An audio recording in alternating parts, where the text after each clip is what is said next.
I'm good. So a couple of subjects, and Thanasis, just like with you, gave me no subject matter to focus on, but rather to exercise the full breadth of my mind. So I thought I'd just say a couple things. And first and foremost, thanks to all of you for making an investment in this program. I know most of you think I've made an investment in this program. Compared to your investment, it's paltry, because you're going to invest your time and the most formative years of your life in doing stuff like this, right? Whether it's the project that you presented to us today, whether you go further with it, whether you start up another one, whatever, you're going to practice curiosity in a way that very few people have a chance to practice it. And by the way, very few undergraduate programs in this country, at even the best of schools, allow you to practice it this way. The whole idea behind this discovery program, and the word discovery for me, is a lifetime experience in big system engineering companies in the world, predominantly GE, Caterpillar, Boeing, some of which are represented in this group. We will be adding to that as we go on time. But this idea that we go out and recruit as hard as we can a undergraduate degree, let's just pick an engineer because it's easy and those companies hire them all the time. And what we get is somebody who is really deep and steeped in a particular major in their engineering. And the school drives them down that hole as far as they can drive them, because it's important to be deep in whatever disciplines that we bring to bear. The investments in your breadth are hardly ever facilitated. Yes, you can get multiple degrees. Yes, you can pick another school you want to get a major on, major or minor, et cetera. The engineering of that choice, based on the millions of discussions I've had with graduates, it's not really engineered. It's an adjacency. And oftentimes it's a competition to get as many as you can, because in some ways it'll differentiate you from someone else. So I don't want to belittle that, because it's important to want to do that kind of stuff. But actually this cross-disciplinary thing has to be engineered. And there's like hardly any problem we're working on that is of significance that doesn't require that interdisciplinary approach to solving it. It always involves some level of engineering, as in applied sciences, the building of some piece of hardware, the construction of software to do a certain thing, but it's at least equal parts human factors, at least, at every turn. And it's not human factors in the physical form of factors. It's up here. It's the acceptance of what you want to accomplish. It's all of the risks that are inherent to the cultures that you're trying to change and develop. And we don't get recruits out of college that are prepared for that, right? In fact, we drove them so hard and so deep in their discipline, in some ways we allowed that curiosity gene to atrophy at exactly the time in life when you could exercise it the most and the hardest. So the whole notion around what we're doing here is to give you a series of real life problems, right? Not with the notion that you're just going to solve it, because, man, if it was that easy to solve, right, it'd be solved. And these problems are too big for that. But the idea that you're going to expand your curiosity and go find or solicit learnings that are going to help you understand the full breadth of the problem, and ultimately, when you get to the workforce, exercise that. That discovery muscle cannot be allowed to atrophy. It's like the little child who's learning 3 languages. When you're 3, it's easy. When you're 20, it's hard, and when you're 50, you can't do it, right? You're closer to 3 than you are 50. And so that whole idea that you are going to exercise that discovery muscle now, trust me, it starts atrophying the minute you take your foot off the pedal, the minute, and age does not help it. So the whole notion here, with respect to our desire to do it at the undergraduate level, relates to our wanting to exercise your discovery muscle, any way, shape we can. Thanasis is he's a bit of a troublemaker, because he believes in this notion. And he also believes that the academic institutions have a hard time with this, a really hard time with it. And unless we go right at that issue and teach, it's one thing for me to incent you to be curious and demand it. It's another thing to create an efficient supply that you can then go access so that you can satisfy the demand. You can't get a degree in everything. It's not the way it's going to work. But you can get educated. You can get this deep when you need to be this deep so that you can understand some human factor or social element associated with the problem you're solving on the engineering front, right? But universities have a hard time making that easy for you. Because you're working on specific problems, you have a real need for it. We have to train the university in delivering enough knowledge so that you can move forward in your understanding and ultimately solve that problem. And then when you get to Boeing or you get to CAT or you get to GE, you're going to exercise that. And you'll start pressing the whole system to want to understand the full ramifications of the issue and the problem. For me, this is just as clear as day, right? But we're going to be up against lots of different forces. I do believe, I work with all the best universities in the world, I do believe you can, if this plays out the way I believe it will, alongside their industry partners and a accommodating faculty, I believe you guys can be ahead of everyone. When you get there, whether you decide to get a next degree or not, when you get to that next stage, your advantage will be real. It'll be big. And then you just have to then take it on your own to continue to exercise that muscle. So anyway, today, I know it's like I always call it the first out of the first inning. That's about where we are. But today, in light of how short time you had to work on it, your ability to frame the problems, your desire to want to know everything there is to know about the problem so that you can help solve it, your appreciation for the number of disciplines required to ultimately solve it, that's a big advantage for you. You don't have to solve it, but you have to know all that stuff, and you have to go down that path. Ultimately, when you want to lead people, you're going to have to be really, really good at it. So, enough about that. Congrats to all of you for starting this process. If it gets hard, it's supposed to. It just is. It's more work. It's a lot more work, right? But you know, everything in life that's sort of worth something, that's just the way it is, right? You get to make choices, you get to create your own balances, but it's going to be a lot of work. I think it's going to be worthwhile, and I think it will, in fact, differentiate you. Maybe I'll just make a topical couple of comments. This is not politically motivated in any way, shape, or form.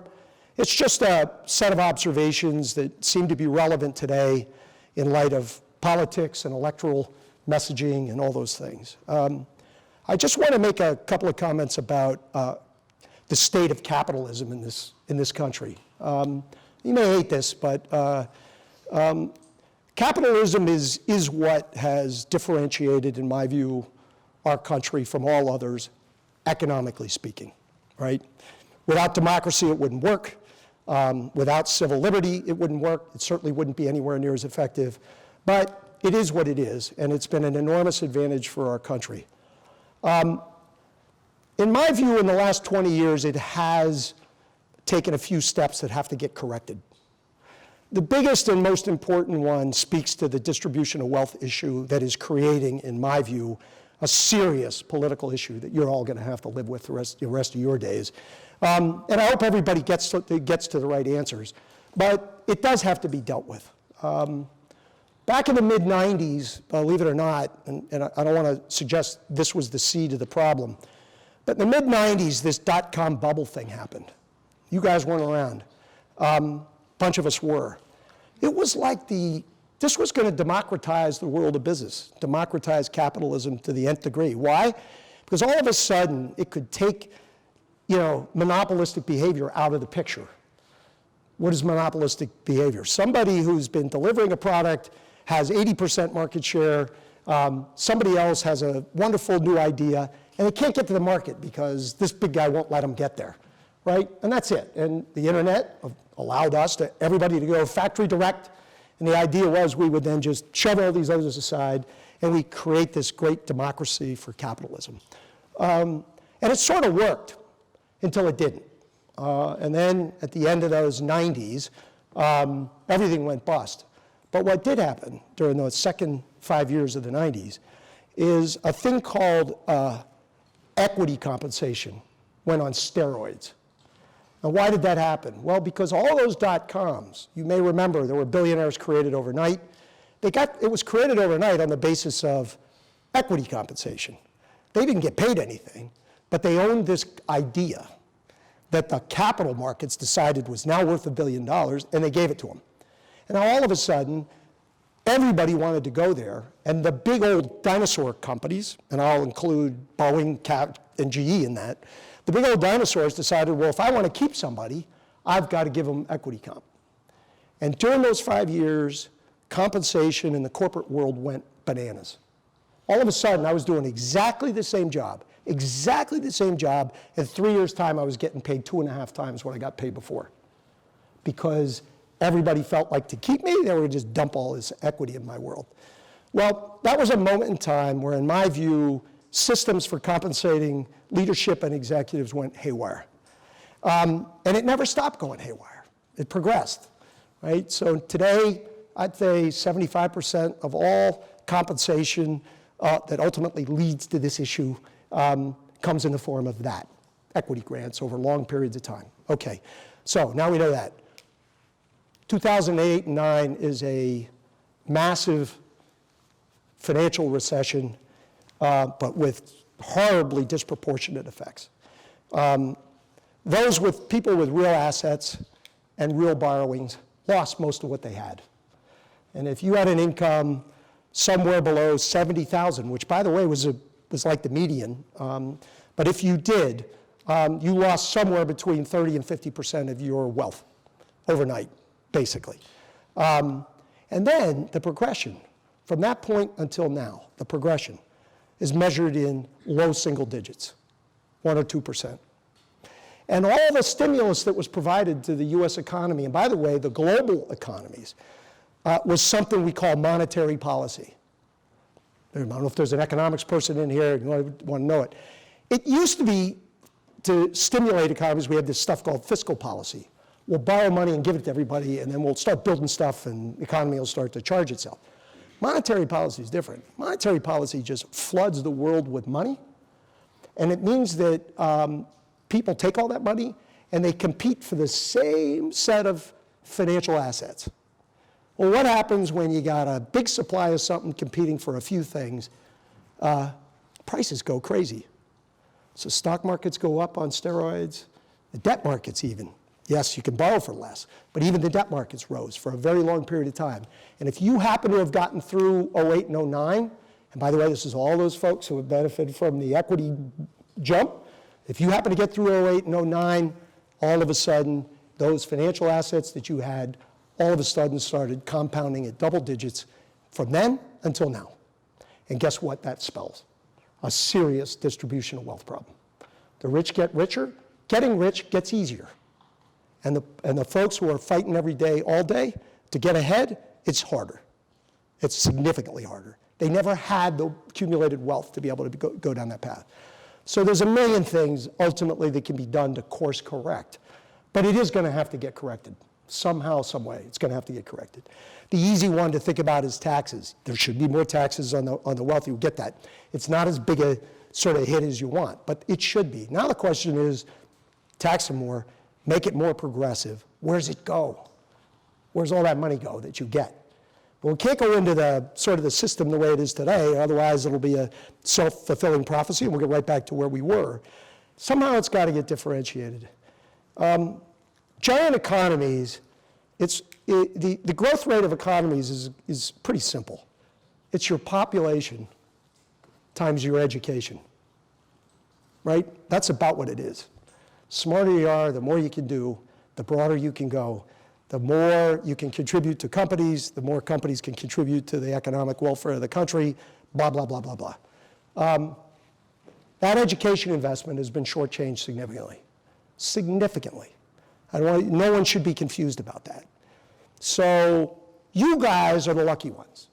You've landed in higher education and know there's no better place on earth than to get it right here. But you're like the 2%.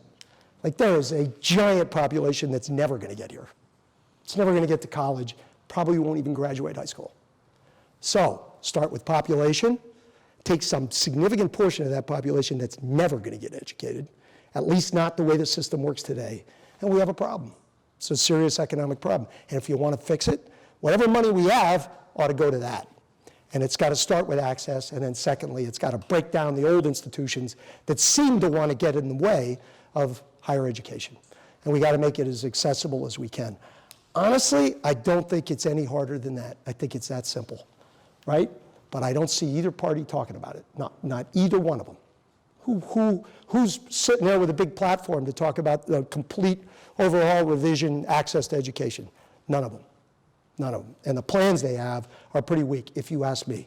So that's the kind of stuff you guys should be thinking about, working on. How do we fix it? And ultimately, it'll be elections that do fix it. It will not be just relying on today's existing structure to just create new programs. It's in my opinion, that's not going to work. So that's a significant part of what we're doing. The second one is infrastructure development. Countries beginning to fall behind. Go to China's a horrible example, except it's the other side. They've traded civil liberties to be able to create any project they want, anytime, anywhere, for anybody, mostly their own, and they have developed infrastructure at a rate probably 100x what we have. And the infrastructure is paying dividends, and it's real and it's significant, and we have to contend with that.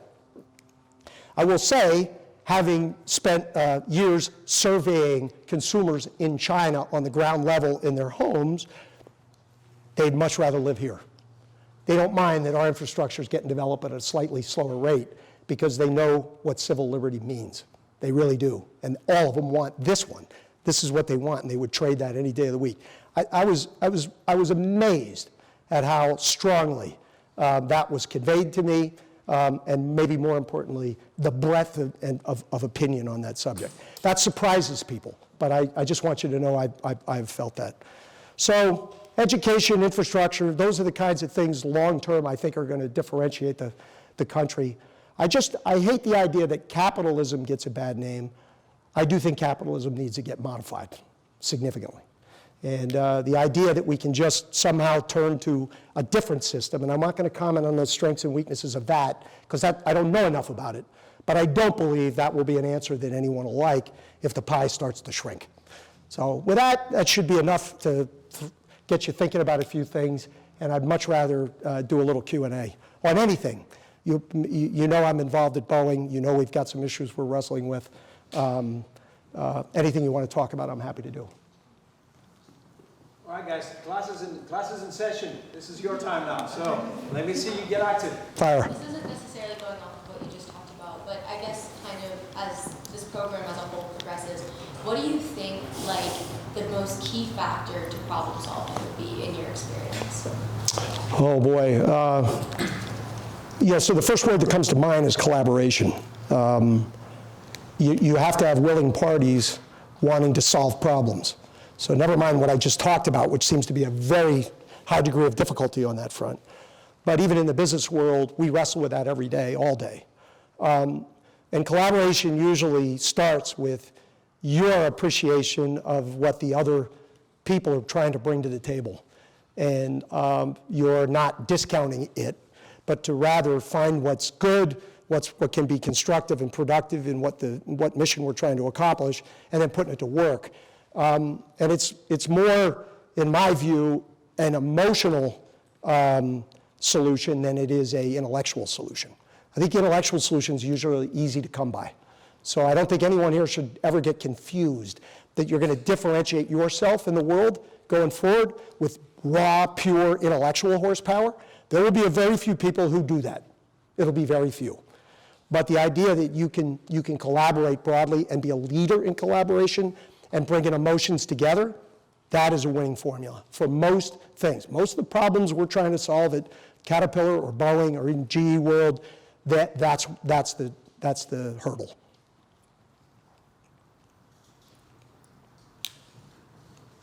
Okay, questions? I want everybody to have a question ready. You have an hour. We're gonna get through it. Everybody Yeah, has go a ahead. question. I'm Yeah, gonna go start ahead. calling on people. Yeah, I'll do. I can wait, actually. Go ahead. No, you can't. I'm gonna start calling on people. Go ahead. You mentioned the work you did in China. Like, how many different places in the world have you worked, and like, how does that affect the way you live? Oh, yeah, no, I'm glad you asked it. You are all, in my opinion, students of the world. You have to make that investment, whether we like it or not, despite the make strong, America strong again rhetoric and all that kind of stuff. There is no getting away from a world that is completely dependent on each other. It just is. And it's been that way for a long time. It wasn't that way when I started my business career. And I've been in China, I think, every year since 1981. So I've watched it sort of do its thing. India, almost as frequently, believe it or not. Middle East, more recently. It is what it is. So you have to make an investment in getting to know what the other side is and looks like. And the political rhetoric around their intentions, I never see it anytime I ever go into these countries, right? I see human beings in a certain state wanting to get to a better state. It always starts with that simple premise. They know the way they're going to go about it's different than the way you're going to go about it, but they're going to go about it, and there's so many common themes that you would relate to that I don't even think you'd spend 2 minutes thinking about what you read in the newspapers on sort of mission and purpose. So I don't want to discount that, but I do want you to know there's nothing to be intimidated about, zero. I've always felt more informed, smarter, better, every visit I ever make, and I'm always amazed at the progress there and the progress here, right? And unfortunately, the media today, it forgets all that stuff. It just doesn't help us with that. But I'm more optimistic than I could ever be. Yeah, right here and now. Yep. So when we first came to Virginia Tech and we had our Calhoun orientation, one of the skills that the mentors were trying to get to us, and kind of the catchphrase they said was, choose the idea that's different to get ahead. So you always want to take the different approach, but I think a problem that like I face, and I feel like a lot of people might face too, is sometimes like if you have a really unique or cool idea and you want to start something, there's also a lot of like risks associated with that, the fear of failure, or maybe just like risks and like it hasn't been done yet before and all of that. So how do you accommodate and like balance like, you know, being practical but also like having like big dreams and like goals for like something you want to do? Yeah, the answer, I think, is simple, and I'll answer it on the subject of learning. If I'm interviewing a bunch of mid-level, more experienced, or entry-level people, and I'm asking them about the subject of risk, and I'm looking at their experience record, the resume that suggests they never failed at anything, which is 95% of the resumes, I learned nothing about that person, nothing. They can't tell me something they did and failed at. They can't tell me something didn't happen the way I thought it would. Then all of a sudden they're credible. And then when they talk about why they took the risks they did and the vision they saw, it's about the most appealing thing in the world. And I don't think I'm unique. I think everybody sees it that way. And I think all the body language associated with that speaks favorably to whatever you want to do with your life. So in this day and age, with the tools that are available to us, that most of the world's still coming to grips with, but you guys are a little more contemporary with, man, I'd exercise every dream you have, and I'd exercise it hard. I think a lot of people will try to help you, and I'd never worry for a minute about failure. Yep. So one of the biggest knocks on our generation is lack of focus. And my question to you is, so you've done a great job of spreading yourself out but not too thin. And I think a lot of people in this room want to be beasts in multiple categories and in multiple fields, right? And they might want to be really good at this engineering, or that's just an example, right? Yep. So could you speak a little bit on focus and multitasking and kind of tips and tricks there and your keys to success? Yeah, that's a complex question. I do believe in focus. I think we're capable, especially if you want to do big things and take big risks. I wouldn't try to attack every peripheral item that comes to bear on everything. I'd go right to the heart of what you're trying to do and spend all my time on it. In my business world, to give you an example, I'm spending a lot of time with our friends at Boeing because of the issues that we've had with respect to our narrow-body MAX airplane. I'm not going to run their company. They're good at running it themselves. I'm going to do everything in my power to convey to the flying public that we're confident in what we do and how we do it. We're also going to take enormous steps to make it even better as we tackle the decades ahead. The only reason I say that is because if ever anyone was granted an opportunity to do 1,000 things with a company sprawling as big as Boeing, I would have been, in light of being named chair.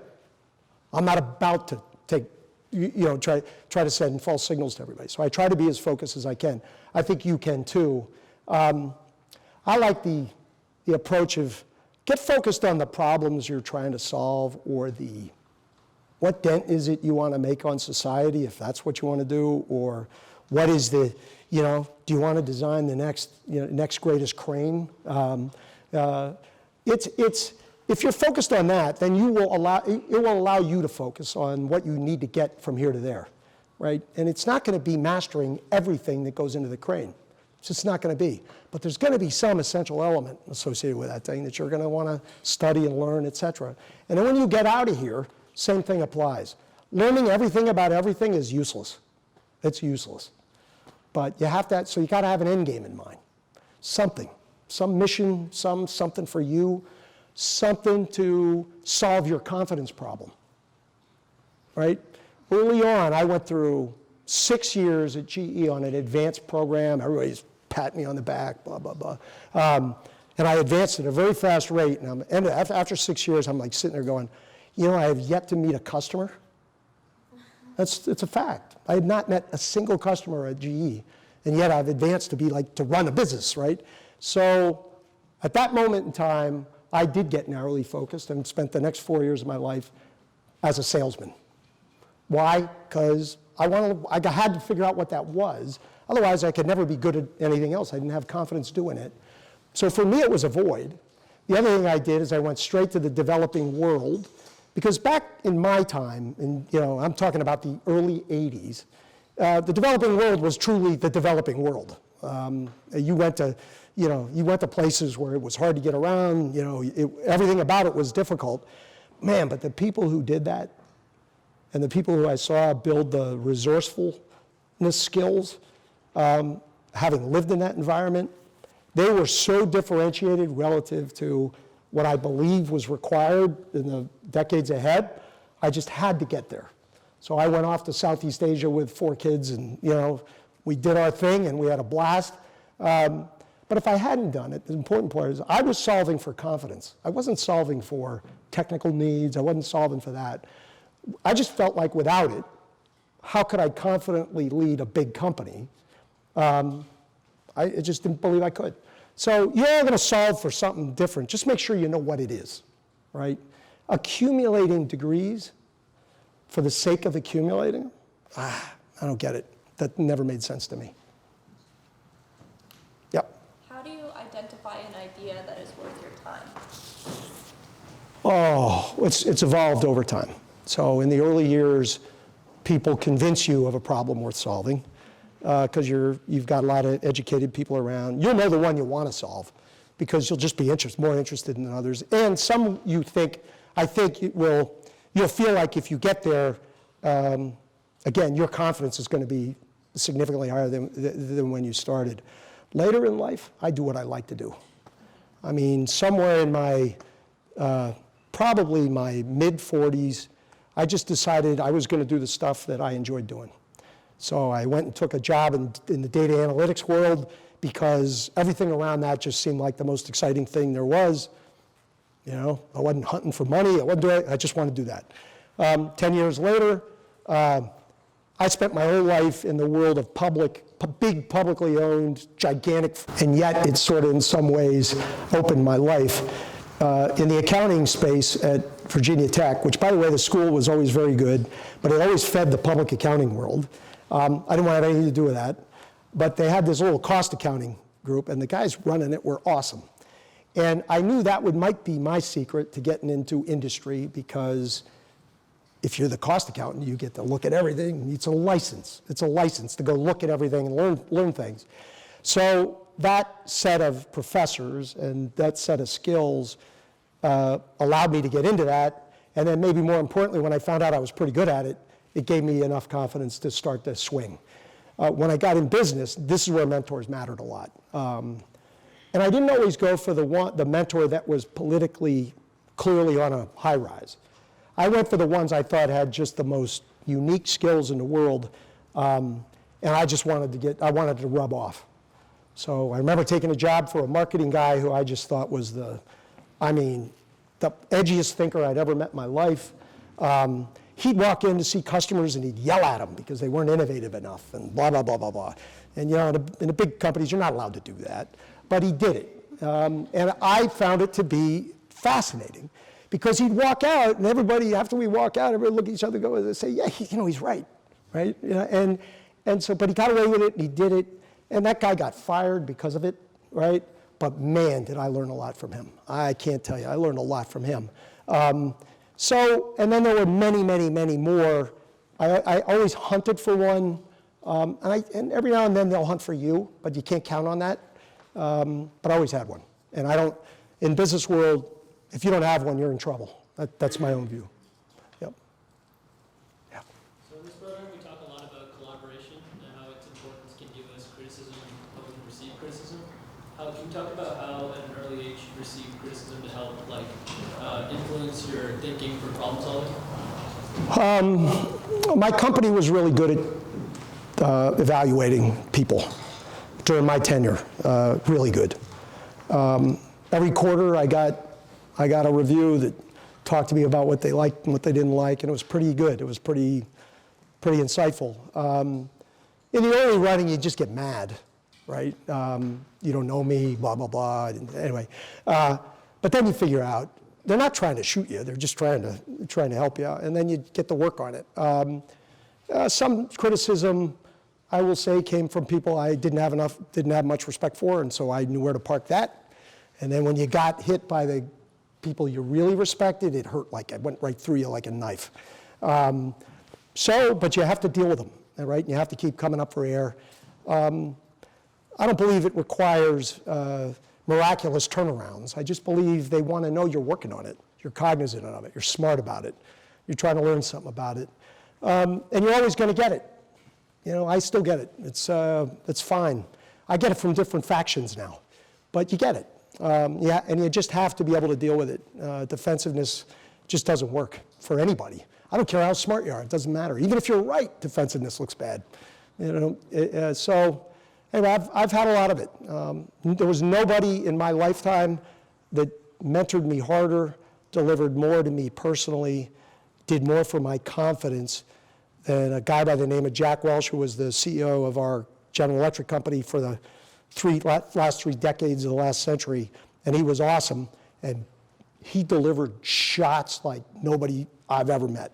He'd look you right in the eye, his eyes go straight through you, and he'd tell you, you can't do this and you can't do that, and you gotta have to do this. And man, you listen to it, and you walk out, and he's your best friend. That's a very skillful delivery. Very few managers have it. Very few managers have it.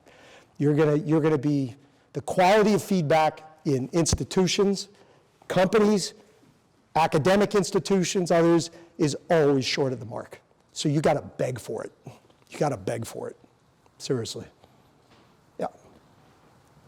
So one of the worries, at least in my generation, and I think next generations will have, is the concept of burnout. You've done so much. How have you avoided that? Yeah. Questions about burnout. You guys know what that's about? Anybody back there? How do you avoid it? I don't want to be oversimplistic, but you avoid it. There is no formula for balance. But I want to just observe something that you may not be as cognizant of as I think you should be. Burnout is a very ugly thing. Burnout does not contribute to anything about you. You look bad, your work's not as good as it should be. Everything about the way you comport yourself with your friends and your work folks, et cetera, it starts to drag you down. Just know that the world sees it. So don't do it. Like, there are moments in time when you have to suggest to somebody who's throwing more work at that you can handle that you're throwing more work at me than I can handle. I really have to process this differently. I've got to stay ahead of this. It is really hard to have that conversation early on. I will say that conversation happens more frequently today in the early ranks of our employees than it ever used to. I mean, I probably put my head down and burnt myself out for at least 8 straight years before I woke up, at the advice of a really good mentor, right? I just want you to know that when we're sitting around and people are evaluating you and how well you're doing and what you want to do, just don't kid yourself. Working 24 hours a day, right? Burning out is not a positive. It's not a plus, right? I don't care. And usually that pressure you put on yourselves. Usually, oh, they're in all 24 hours, right? I'm going to have to be too. You got to be careful. I don't want to differentiate that from working hard. If you want to work hard because you love the project, you want to get this progress, you're interested, you want the people who you're going to convey that to be impressed with what you're conveying, you want to move them somehow, some way, that's worth working all night for, right? But working just to work and working when you know you're burned out, it's a non-starter. And somewhere in your career, and I hope early, you'll figure it out. Yeah. So talking about all I'll get you next. these complex problems, it's not like developing the technology, it's really the people, and that's the biggest obstacles. It seems like it's hard, easy to change things, but hard to change people. So could you talk about maybe your experience with that kind of opposition and like any advice you have, what works, what doesn't, like what you can do? Yeah, so the question is, in solving complex problems, there's the technical elements of it. Usually that is the easy part. And then there's the people part of it, and trying to get people to want to change, do things differently, et cetera, et cetera. A lot of times I get presentations from the highest paid consultants in the world on the cement layer that exists in companies. They won't change. They just don't listen. They just don't see the new world. When people tell me that, I just want to get sick to my stomach. Not about the cement layer, but about the people telling me about the cement layer. Because there are no cement layers. There just aren't. Human nature wants a vision. They want a mountain to climb. Everybody. Some want big mountains, some want small ones. Everybody has a path. If you don't talk to them about that, and you're not persuasive in the mountain you're asking them to climb in behalf of your company or the team they're working on or the project they're trying to solve, then you're just not a very good leader, right? That's my view. And if there's a perceived cement layer, that says to me, they don't know the mountain we're trying to climb. They just don't get it. I have to go out there. My team has to get out there. I got to listen to them. Why don't they believe it? What's wrong with them? What's wrong with the vision we've portrayed? Once that happens, once they get it, once they're on board, I have never found that to be a very difficult exercise. It just requires applied time, right? And simple, straightforward discussion. Once they get all that, then all of a sudden, all that cement stuff goes away, melts away. Yes, every now and then they need to learn a few tools so that they can convey the change they're then going to ask of their people, right? They're going to have to do more than just convey the vision. They're going to have to move people around, create a different job. We have to create a new relationship with the function next door, right? And you got to take off all the old barriers about why it doesn't work and get along to the how can we make it work? These are not, everything requires a constructive attitude, everything requires optimism, and without a clear direction on where we're going and a shared direction, nothing works, nothing works. So again, be careful about language that wants to target some audience as being not on your team, not on your thing, not wanting to do this, cement, they're old, blah, blah, blah. That language usually gets you in trouble, and it's hardly ever constructive. Yeah. Oh, no, never mind. I said I got it. What is a difficult problem you've worked on, and what is an important lesson you learned from that? What's a difficult problem I've worked on, and what's a lesson? Okay. The most difficult problem I think I've ever worked on was the second accident of the Boeing MAX in Ethiopia. So we had one in Indonesia. It was studied. There is a protocol where all the smartest people in the world in aviation come to the investigative process and to the site. They process facts. They try to get to the right answer. And you have to wait for that process to completely unfold before you draw any conclusions, et cetera. There were all kinds of contributing factors that went into the crash, including one we created, which was the addition of a control system that, let's just say, it put a little extra pandemonium in the cockpit at exactly the wrong moment in time. The remedy didn't change. And our faith was that the remedy is the remedy, and they'll just do it, and we're all going to be good. And that's a fact. It's just that the extra pandemonium never let them get to the remedy, right? So in the end of the day, our regulator makes recommendations to the industry. They could have grounded the airplanes, the whole fleet, or they made recommendation on really pilot awareness as to when this happens, this is what's going on, and yes, you go to that remedy, and you do it instantaneously. So we step back. History would suggest this is going to work because the history of the aviation business and the safety record is second to none. Didn't work. Happened again. Now this is a different problem. Our posture as a company with the flying public, and importantly any inquiry, was to go back to the multiple factor discussion, okay? And whether that's true or not doesn't matter. It just doesn't matter. The flying public just doesn't, they don't trust anything. They're not going to trust anything. And if our company points to anything other than we know what it is and we're going to fix it, then we're not going to get anywhere. Well, for 3 months, we allowed the media to get ahead of us with every false report you could think. Doesn't matter, because we're not allowed to comment on false reports during investigations. We're not allowed to open our mouth on that front, right? But the mouth we should have opened was, this is ours. The minute it happened on the second time around, planes are down, and we're not moving an inch until we have a remedy in place, period. That is what happened, but it took us like 3 or 4 months longer than it should have. And as a result, we not only have a technical challenge, which by the way is solved and will be certified and plane will be perfectly safe, we have a perception problem. That is a very difficult problem to attack. And you know, in some ways, the outsiders have an advantage, and at Boeing, I'm an outsider compared to the management team.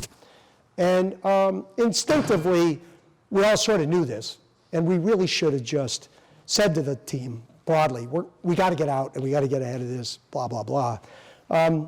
There's no culpability in anything. This was an engineering decision that was built around a flawed assumption. So it wasn't hard to find the problem. I mean, everyone just opened it up. And believe it or not, the people who were doing the engineering behind the flawed assumption, every step they took was in the name of safety. It wasn't in the name of anything else. It's just that that assumption let them down. And that is our responsibility. That assumption's our responsibility.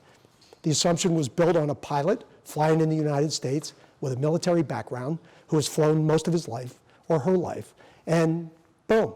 And in Ethiopia, that was not the pilot flying the airplane, or in Indonesia, or in about 15 other developing countries. So we had the wrong spec. We just did, and we needed to do it differently. So toughest problem by far, the emotional management, and still going on to this minute, is 90% of my challenge, 10% is the fix. And that 90% is as excruciating as anything. We're talking about lives. You can't remedy that. There is no apology that satisfies it. So we're left with people who all thought they did exactly the right thing, feeling and they're under siege by everybody. And my job is to protect them and lift them and fix the problem and not to bury them, right? Because that's the easy thing to do. That is a challenge. Yep. Yeah. So in regards to the program, like, why now? Well, like, is this something that, like, you were thinking about for a while, and if so, like, what was the inspiration? I've been thinking about this for at least 15 years. Why now? Partly because I had enough money to start it. But I've always been thinking about it. Because I see this flaw. There's still a few folks here from companies. They see it every day they work. There's not one of them that doesn't acknowledge this problem. Not one. Academic institutions, believe it or not, companies are hard to change. Academic institutions are even harder. And their vigilance and disciplines around the depth of learning are real and appropriate. It's just that you got to be able to walk and chew gum, right? You got to be able to do that, and you have to be able to do this other part, because it's more and more important to every problem we're solving. I hardly ever get into problems that are just purely technical in nature anymore. Nobody does. It's how do we get, air mobility in place when all the social issues around it, you run into them every day. Who's going to solve that set of problems? So all of that stuff has just led me to want to, and again, I'll go back to learning, and when do people learn the most? It's like right here and now, right? You're at the early stages. It's here and now. It's not that you got to pack it all into 4 years, but if you don't exercise it now and practice it in ways that the schools are not so good at today, you're just not going to get that good at it. If you get good at it, I promise you, it differentiates you. Promise. Anyway, so that's why I do it. Yep. So when you're working on a project, how do you measure success, and has it changed as your career moves on? Projects, yeah. Everybody has first of all, a project won't be successful if you don't have a set of goals and metrics associated with it. There's always a financial set. There should always be a speed set of assumptions and measurements that you want to run for. And there always has to be a quality metric of some sort. And it's got to be a very high metric. And you got to meet them all. And that's really the easy part. Successful programs, because I'm always trying to measure the effectiveness of the team that worked on the program and ultimately how they felt about the ultimate delivery, et cetera. That's all about body language. So I know that sounds like a loose term. It's not. It's real. When you're hanging around with that team and they're feeling great and they're inspired and there is not a waking hour they're not trying to think about the next thing they can do with it, it's the most exciting thing in the world. It's the most exciting thing in the world. That, for me, is the most satisfying part of any project. Delivering it, yes, congratulating them, but when they build esprit de corps and they build a way of working and an inspiration attached to it, then that's magical, and it's very different than the metrics. So, yep. Looking back at your own college experience, what worked in your opinion, what didn't work? College? Yeah. For me? Yeah. Listen, I wasn't the A+ student, but I was a really good B+ student. I put in the work, I did what I had to do, and I also had a hell of a social life. And I met a lot of people, and Can you delete that from the tape? Yeah, I'm sorry. But I think I did it the right way, and as you guys all well know, that's half of what you're going to do. How well you know each other, the expansion of your set of friends, it never goes away, it's here forever. And the ultimate irony for me is the chief of advancement here at Virginia Tech, the guys who go out and try to find people who want to support the school in every way, shape, or form, happens to be my college roommate, right? And if you'd have seen us in college, this is the last combination on earth you thought would be doing this. But anyway, so all of that went really well. I'm a very curious guy. I would have loved to get outside of my discipline. I really would have. I didn't have a clue how to do it. Not a clue. There was no apparatus for me to do it, zero. You guys do have things available to you now. This program, I think, puts it on steroids. But I had zero of that. And and that's part of the question, why now? Yeah, maybe it started then. Because I wish I could have scratched that itch, and I never could. Yeah. Looking back, in your college experience and even after graduating college, what is one piece of advice you would have given yourself if you're looking in retrospect or hindsight? Yeah. Piece of advice. Or like thing that you wish you would know that you didn't at the time? Well, I would have, so I guess since most of that is, first of all, because this is not the subject, but just so you know, my family life dominates my life, and it's perfect. So I don't want to kid you. All the good things and bad things that happen, it's perfect. So, and I invest a lot of time and energy in it, so don't lose sight of that. But if I'm just looking at the rest of it, the business and maybe what people might suggest is successful or not, I would have done a few more diverse things earlier in my career than I did. And I thought I was, and I was with, at that time, the most successful corporation in the world. Measured in financial terms, it went from being sort of, Fortune 50 to 70 to being the most valuable company in the world. And it was led by a guy who was the most exciting guy on the whole planet. And because it was a diverse company, they kept moving me around. So they were satisfying that thirst for that. But what I didn't appreciate is that it had a culture that was consistent from here to here to here to here to here to here to here. And while I was getting diversity of businesses and that kind of stuff, I wasn't getting diversity of culture in a really big dose. And my later in life stuff, like moving to smaller companies, doing more growthy kinds of things, that has just energized me in every way I can think of. I would have started that 10 years earlier for sure. Yep. Back then we weren't trained to jump ship, do something else. It's not the way it was. Your generation's very different than that. It's not that any of us would ever encourage you to jump ship, but your allegiance is to how excited you are about the mission you're on. If the company can't provide that, if some way, shape, or form you're not fully engaged in that, then you're going to start looking, and you should. Yeah. You come back from personal failure. Well,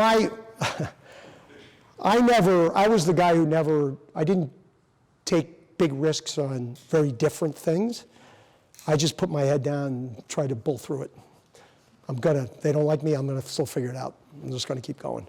So I'm not sure I'd recommend that to anybody, but I think every now and then if I could have stopped and been a little more willing to take some risks with my career, I would have done stuff like this earlier, and it would have been better for me.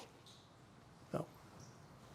So you talked a lot in the beginning of this, like in your lecture kind of thing, about policy and about how that affects like our autonomy and stuff like that. And in some of the problems that we've worked through, there's been a lot of issues with policy and government regulation and things of that nature. So I guess a question I have for you is, why didn't you include any political science or any majors like that in this program? We didn't exclude it. We didn't exclude it, unless Thanasis excluded it, but that might, yeah. So you get focused on some things. I think there probably ought to be at some stage.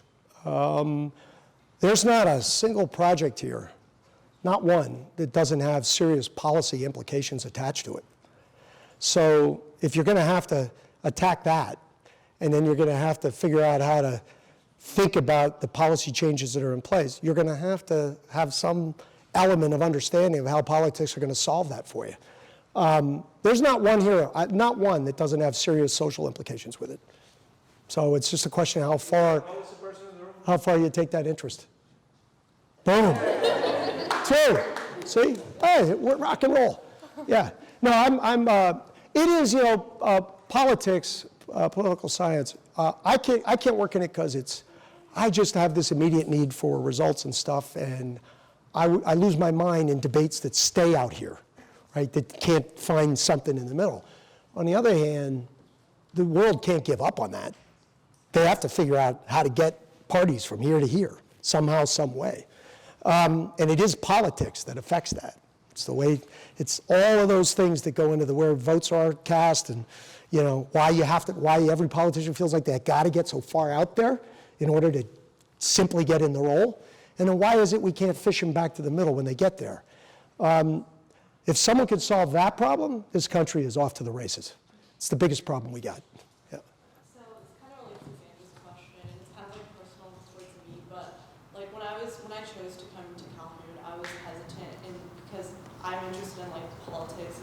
interested in majoring something in that realm. And as of right now, like a field that really attracts me is like being a lawyer and like going to law school after undergrad. So, and I know there's some people in Calhoun that might be interested in law school or business school or things that might not necessarily translate exactly to what we're doing in Calhoun. But how do you think those skills are going to benefit me or someone else that's interested in law or a top field like that? Yeah, so let me just make sure we're clear about something. Calhoun is interested in that, right? So interdisciplinary is interdisciplinary. You can start with any discipline, but all of them need to learn something about the other disciplines to be better at what they do. Maybe the law requires it more than anything. Maybe, right? Just writing legislation or just being part of whatever part of the law you want to ultimately play in, without understanding the implications of what you're doing is like, that's not a great thing, right? So, my own view is it's a perfect place to want to do these kinds of things. Again, there's not one of these projects where matters of law aren't going to be applied, and I mean seriously applied. There's not one, right? So it's all about that. I think in the early going, remember, we're just starting, we did focus on some schools, so we shouldn't kid anybody about that. But that doesn't mean with a student who wants to start with a different discipline who wants to apply that same logic that we can't begin to accommodate it.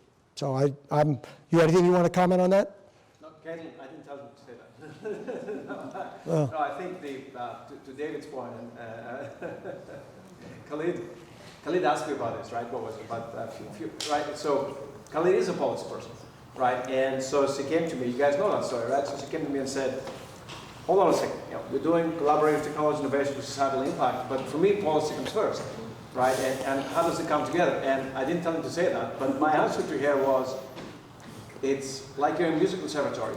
You have to play back, right? You're not going to go off and play back for the rest of your life. You get technique. Whatever technique you get by playing back, you can apply to playing rock and roll, to playing jazz, to playing whatever you want. So it's the technique of collaboration and problem solving. We have to choose a theme so we can collaborate on it. But most important to us is the technique of collaboration, the technique of systems thinking. It happens to be around this theme, but the theme should not be the one that defines what you're doing. I think David was saying the same thing. It's the skills that you get through that, right? Yes, As college students, what's the best way to invest our time, in your opinion? How should you guys all invest your time? Listen, I briefed you earlier. I was that B+ kid. There was never a subject I didn't think I understood when I finished the class. I did well enough to get the role I wanted in life, and I had a hell of a time. And I mean, I've got friends forever. So you'll figure out all that balance. But you have that one additional thing that, in my view, is can help you with all of the above, which is working on these crazy projects. I mean, it's what is it? It's a rallying point, right? And they're big, meaningful things. And so you're going to hear from people that you would never have heard from before, right? My guess is you'll make a few friends in the process. And they'll be friends you wouldn't have made. They're not in the room next door, right? So I believe deeply in that.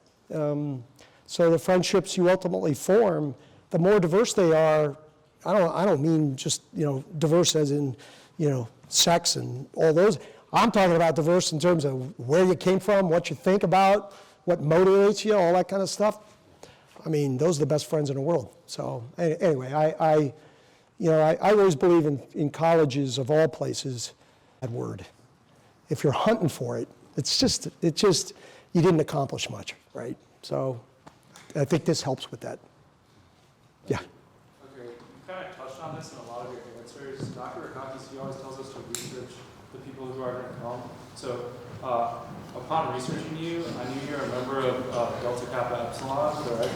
And so It was a big part of the fun word. Yeah. So my question to you is, one of my other mentors graduated from camp life. So I wanted to know how Greek life kind of enhanced your just where you went and how like what you learned, the like lessons you learned from that, and if you would recommend it, and just kind of speak on that and any other extracurricular activities. Yeah, well, for me, Greek life was enormously important because I had an instant 45 friends, just like that. I was an out-of-state kid, so I didn't come here with a single friend. It was me. So I just went for something that I thought would work. And you know, back at that time, if it's not intramural sports, which was the other thing I do, it's this. You have like so many more options now to figure where you want to move your social reach. This is not to discount Greek life, it's one. But you have like 10 options to choose from. The question on focus earlier, I think, is a good one. Don't do them all, right? But pick a few. Try them, get in early, just expand your reach the best you can. That's why I did it. And there were probably so it was great for me, great for my social confidence.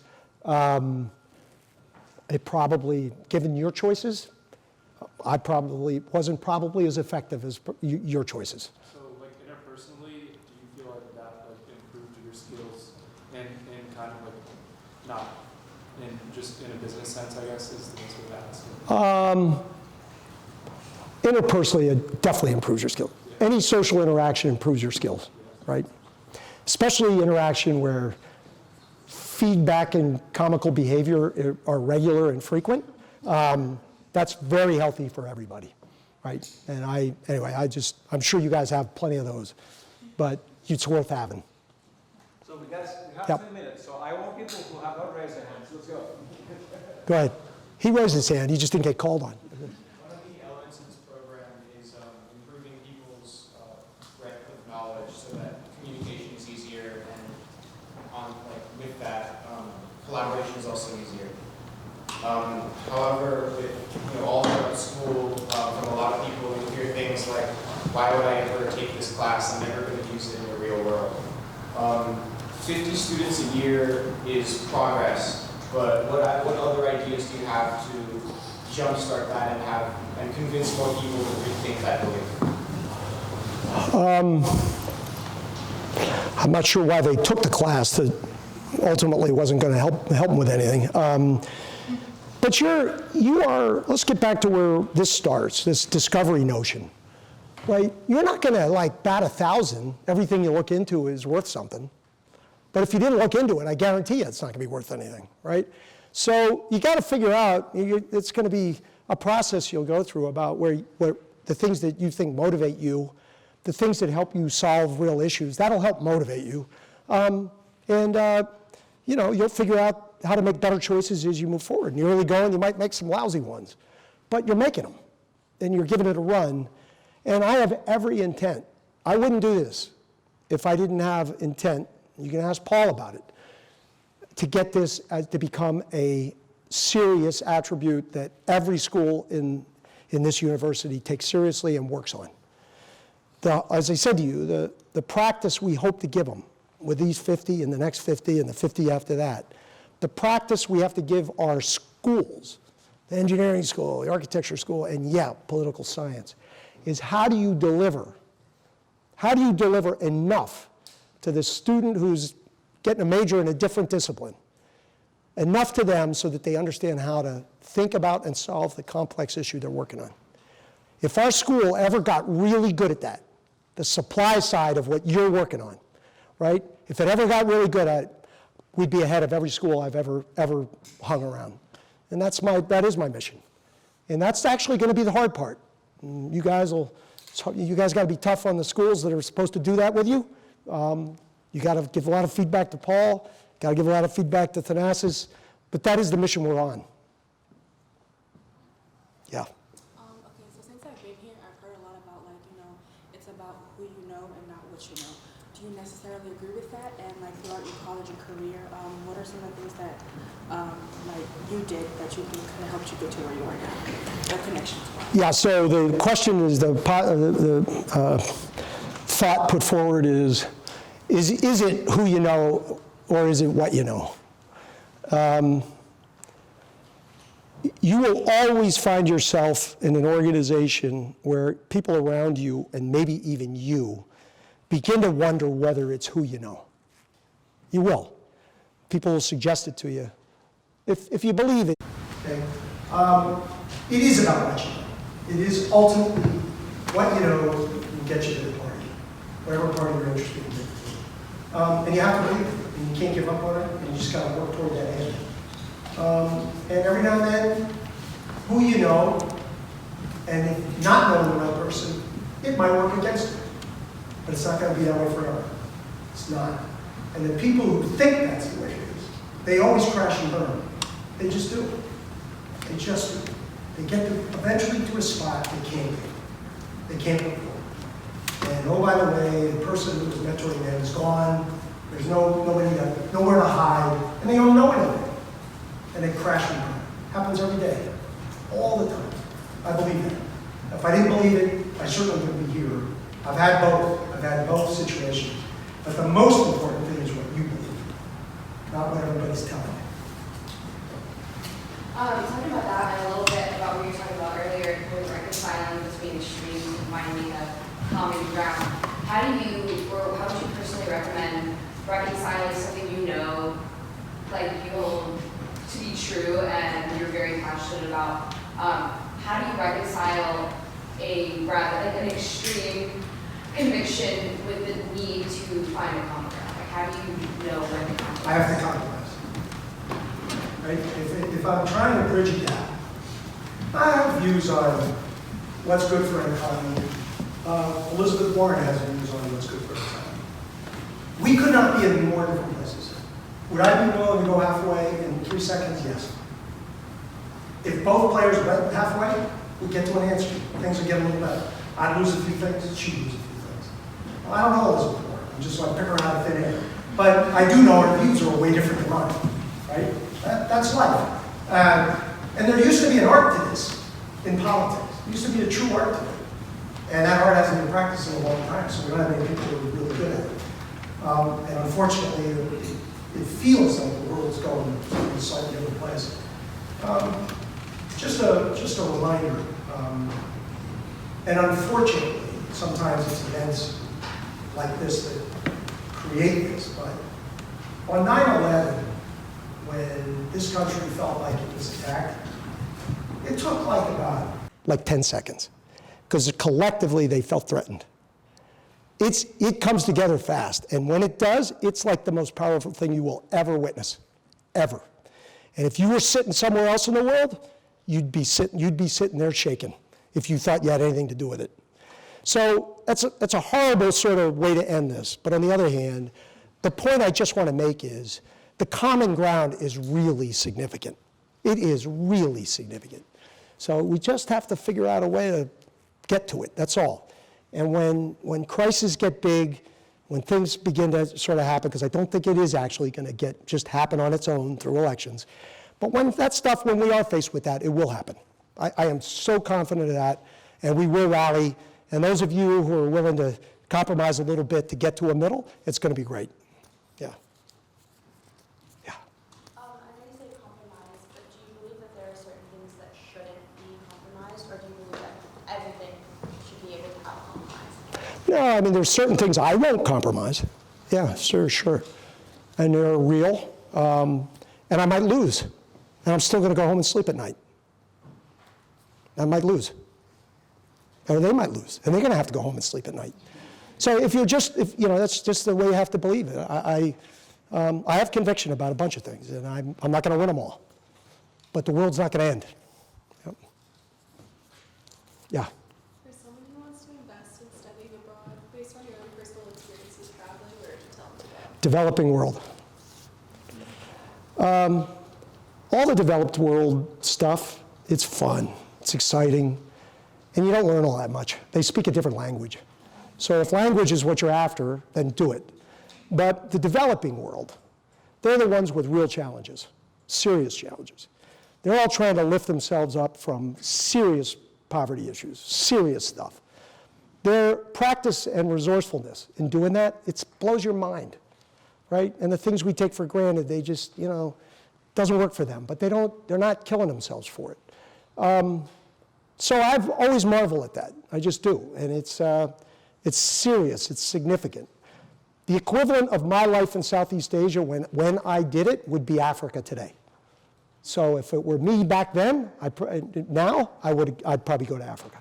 But anyway, that just teaches you so much about humanity, so much about how people bootstrap, humanitarian aid works, et cetera, et cetera. It's just, I don't think the learning is, I don't even think they're in the same hemisphere. Yeah, okay. So I know everybody's asked a lot of intellectual and advice type questions, but I think a lot of us just want to get to know you better too. So my question for you is, what are some of your hobbies? Oh, yeah. My family's my hobby. I have 3 girls and a son. They're all healthy and happy. And by the way, on the subject of quality of life, and my kids always make fun of me, it's just happiness, period.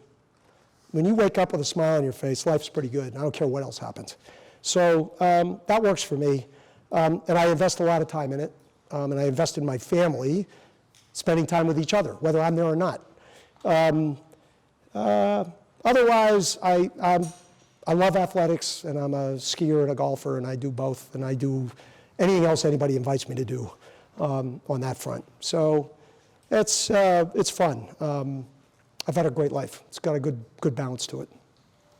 So no better moment to stop. It's 5 o'clock too. Sorry. But David will be around, so hang around. Dinner is That's coming. good. Thanks everybody again for doing this. A lot of fun. Thank you. Thank you. Yeah, thanks. Thanks.